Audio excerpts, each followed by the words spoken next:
Welcome to Howstuffinmycarworks channel. In today's video I'm going to show how to install grease fittings on outer tie rod ends in this fiber Trans Am.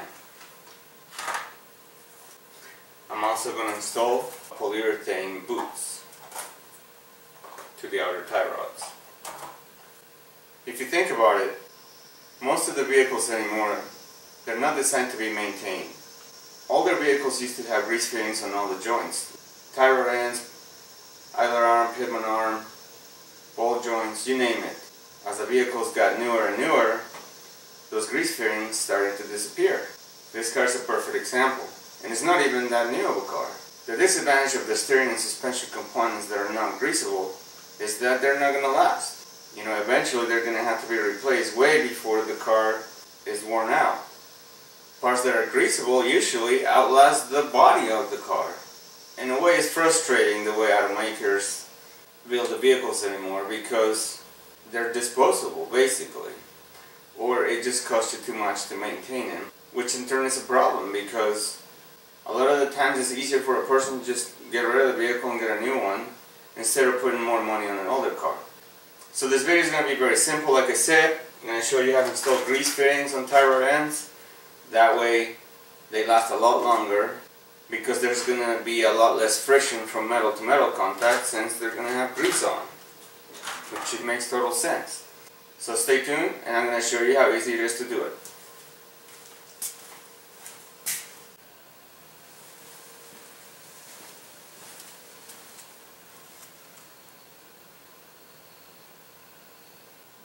So lift the front of the car, make sure you put blocks on the front and the rear of the rear wheels, keep it from rolling. Emergency brake is set, and if it's in park, obviously make sure it's in park.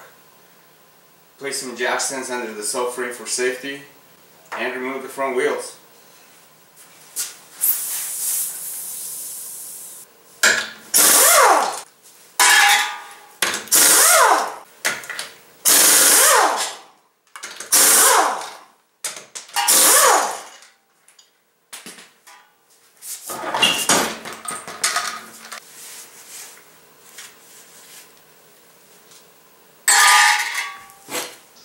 So the boot of this outer tie rod end is in pretty bad shape, but when I check for play, there is no play. So the tie rod end is in good shape. And it's a new boot. I'm going to install the grease fitting on, that way I can grease it and it'll really last longer. Plus the new boot will keep the dirt from entering and it will protect the part. So the first step, using a chisel and a hammer, I'm going to mark right in the center of the tie rod end where I'm going to drill it. That way the grease fitting will be centered and the grease will be distributed evenly when I'm greasing the part.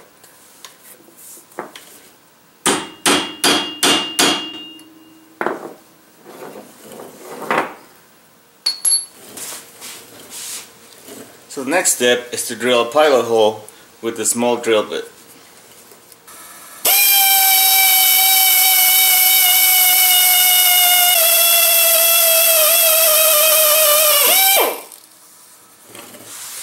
So as soon as you feel it go through, you know, don't keep drilling, okay, because you're just drilling the outer part. So don't want to keep drilling and destroying the tie rod.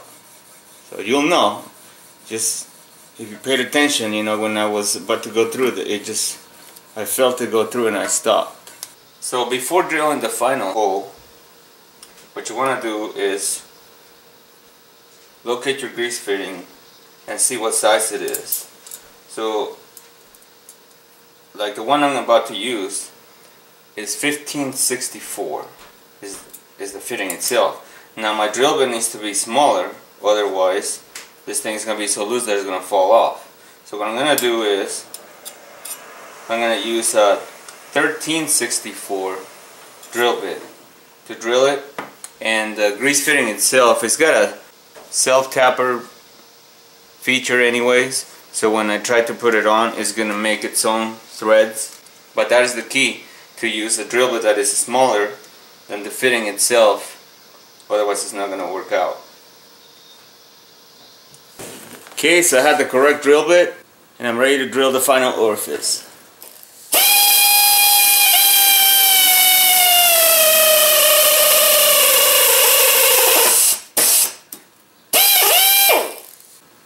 Okay, simple enough. Now it's time to install the grease fitting.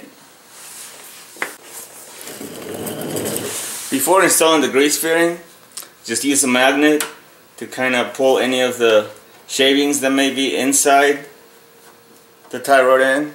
If you didn't use a magnetic drill bit, like I didn't, I just used a regular one.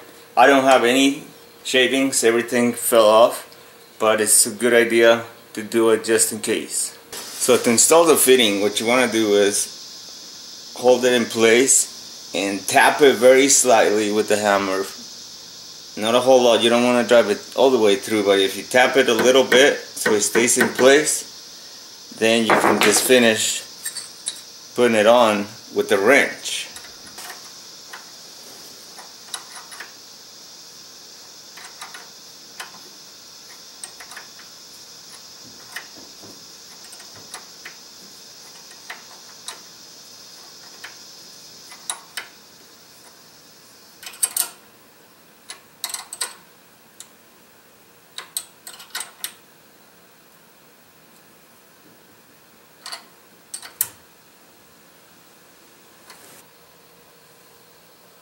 Right there. So now that the grease fitting is installed and it's secure, it's time to replace this torn boot. So first step is going to be to remove the cotter pin and remove the nut.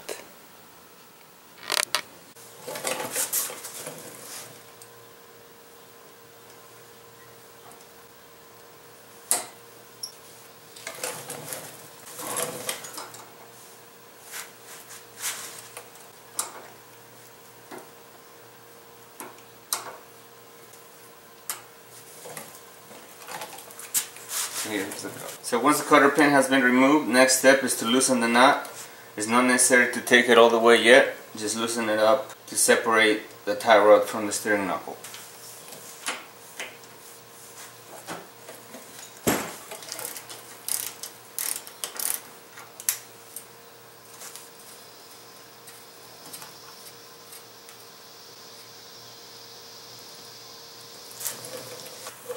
Now it's time to separate the tie rod from the steering knuckle with a tie rod end separator.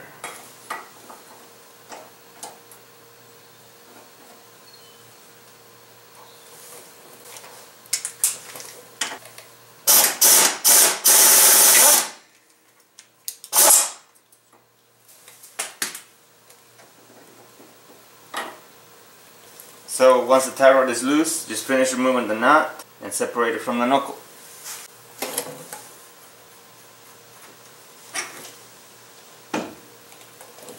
Next, remove the torn boot.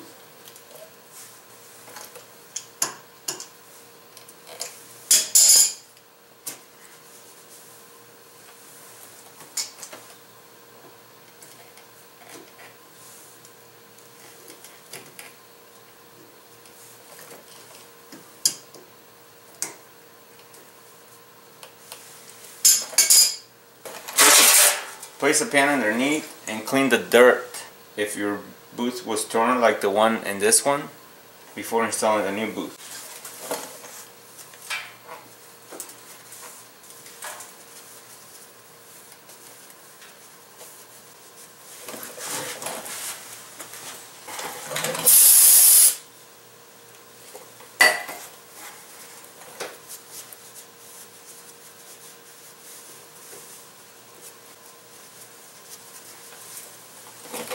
Once the tie rod is clean, install the new boot.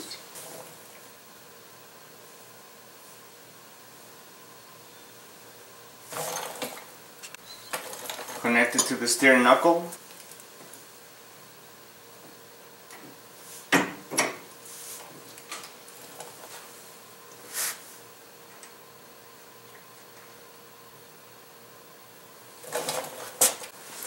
So the next step is to torque the castle nut. Depending on the vehicle that you're working on, you're gonna have to look at the specs to see what the torque is. On this car, this Firebird, the initial torque is 35 foot-pounds, and if the hole for the cotter pin is not aligned, it can be turned another 1/16 of an inch or up to 52 foot-pounds to align it, which should be more than enough. So 52 foot-pounds should be the max on this kind of vehicle, and the initial one is 35. So I'm gonna go ahead and tighten it to 35 and see if the cotter pin can be aligned. If not, I'll just tighten it a little bit more. But like I said, look up your own application, see what the torque should be.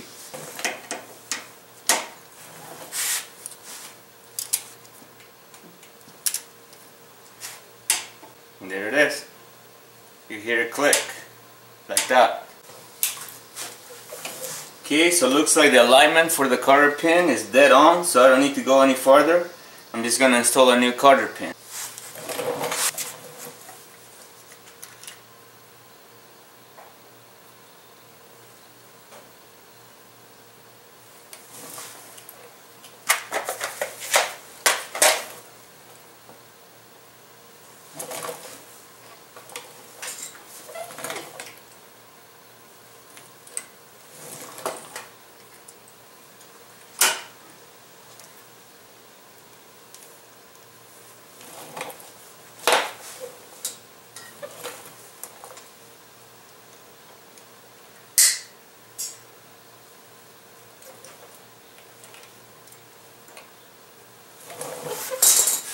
So the last step is to grease it through your grease fitting that you installed, obviously, until a little bit of grease starts coming out. That way you know that the entire joint is full and there's a little bit inside the boot.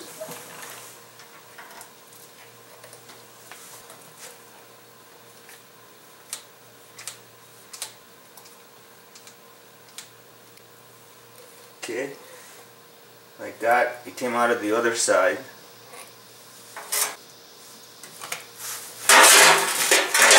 Just wipe down the excess grease that came off.